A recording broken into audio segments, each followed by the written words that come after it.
That wisdom carries forward into your spiritual self. They'll teach you how to do it. Then your next lifetime, it sticks. So you've, in effect, kind of taken a shortcut in the evolutionary cycles and skipped a few lifetimes down the road. So there are potential shortcuts. It is quite possible to do that. I think what I'll do here, I've got some movie film too of the crafts flying around, and then I want to do a little drawing and go over some of the mind and spirit things we've learned from them about how levels of consciousness and thinking and so forth. I didn't get to do any of these things the last time I was here, so I thought that might be kind of entertaining tonight. But before we get to that part, any questions you'd like to ask about ships, Pleiadians, landings, anything else? Anybody got a question about anything you want? I'm open to ideas. Hi. Hi. What kind of contact have you heard is still happening, say, in the last year and a half or so? And are you still in contact very much with Switzerland? Well, I was there like 86 or 90. Billy's, all these pictures were taken 75 through 78. The last photo session you saw, that last ship was in 81. After that, he has had a few sporadic contacts, but not much of anything. In 80, when I was over there, Billy told me they weren't coming by anymore. He was not having any more contacts. He would have what he called social calls, where every now and then he would feel them in his head, or they'd talk to him in his head. Or you might see the disc over the house for a few seconds. They would just kind of check in on him. But the organized, ongoing contacts for his education and our benefit were all over. They weren't going to do that any longer. They'd stopped doing that part. While I was there, I did get to see ships a couple of times. In the last 2 or 3 years, the people that live there at the house with Billy say that he's had a couple of more contacts, and they've been written down in notes. I've read them. Frankly, I don't believe them. I don't think they're written by Billy, for one thing. I think people around the house who have more of a vested interest financially are trying to proliferate the contacts. Billy, no one's met Billy. You wouldn't know if he wrote it or he had not. No one would know unless you understood him and his personality and what he's really like. A sad situation has kind of fallen in over in Switzerland.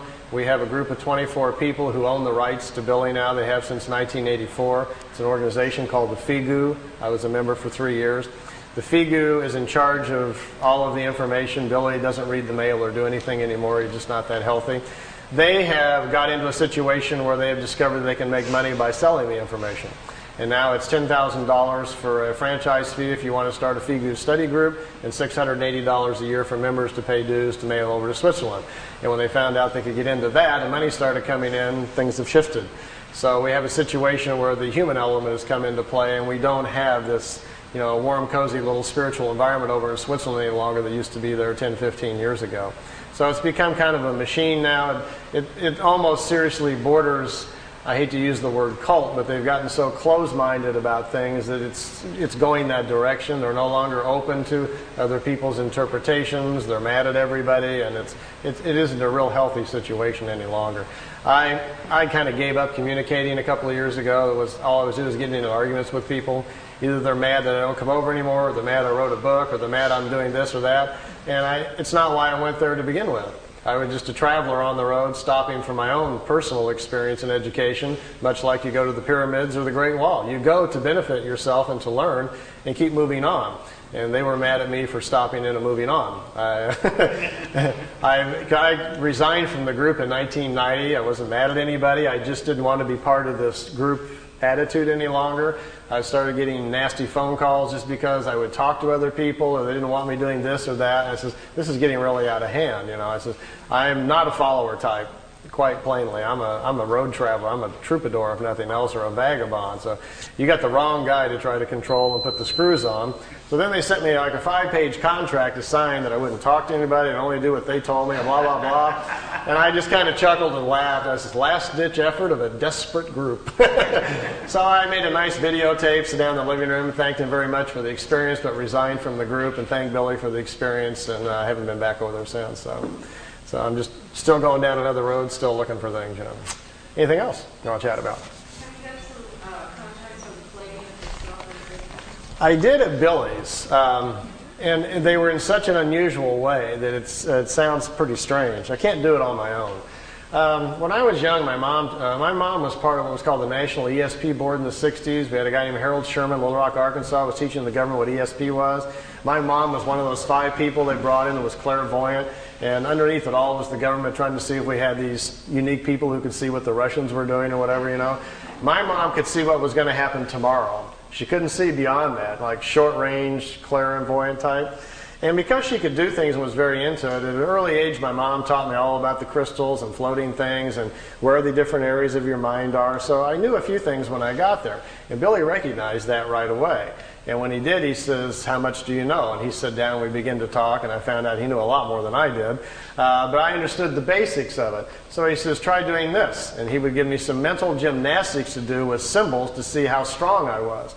And then I would get in the pyramid to try it to see if I could cause things to happen and so forth. Well, I got to a point after a little while that he would say, "Well, I'll meet you tonight. You go to bed, and I'll give you the symbol to use, and I'll meet you, and we'll go aboard the craft." I says, "Okay." So I would go do my breathing things I was supposed to do, and I would invoke the symbols and lay down, do my thing, and get into my blank mode. Then I would hear his little bitty voice, "Hello, Randy." And the first couple times it happened, I jumped up. I thought he was at the door. It kind of spooked me. But he wasn't at the door. He was up there waiting for me. Billy gets out of his body as easily as you and I walk out the front door. He gets out of his body, and then he came to get me. And after I didn't do it right the first few times, and I got onto it, then next thing I know, I'm on board a craft, but it's like you're a fly on the wall. No one talks to you, addresses you, and I would watch Billy communicate with them, but no one ever would look my direction. I never felt anything. I was strictly there as an observer. And I don't know how he actually did it, but I can't do it on my own. I never got to go out on a craft all by myself physically or anything, but I had months of experiences like that. And mostly I was told the reason that they would do that, without having gone through the early childhood of opening up the spiritual language in my mind, they said that most of the people on the planet who are of that old Lyrian genetic are older than most of the other people. And if they are, buried inside them already in their spiritual side are the old memories of the Lyrian lifetimes. And as Lyrians, they've already lived on worlds that are far more advanced than the one we're on right now, so it'll come to them easier. So they said all I really needed to do was be exposed to the ideas, and the whole chapter would come back to me. So that's kind of what happened. And with me, Billy would just give me a few things and kind of grin and says, "You got it?" And I'd say, "Yeah." He says, "Go outside and figure it out." I'd go sit down and think about what he talked about, and I could walk back in and explain it to him for 3 hours. Stuff just started coming back very fast. So he says, "We don't need to teach you as much as we just need to wake you up. And once you're awoken, then you can go do whatever you want to with it." So that's the kind of context I had. Yeah. Yeah? Well, when you talk about Lyrian entity or other cultures or whatever, Yeah. aliens, if reincarnation is a fact, I mean, you can't tell the Lyrian, I mean, what do you call them, Lyrian. by walking down the street, because No. their bodies are not going to be all in one. Right, we're all mixed up.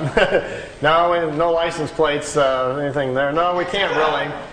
For the most part, the ancient Lyrians, when they first came here, stood out quite a bit. They were 7 to 9 meters tall. They came from different worlds with different atmospheric pressure, so they'd be easily spotted. He says, "This is what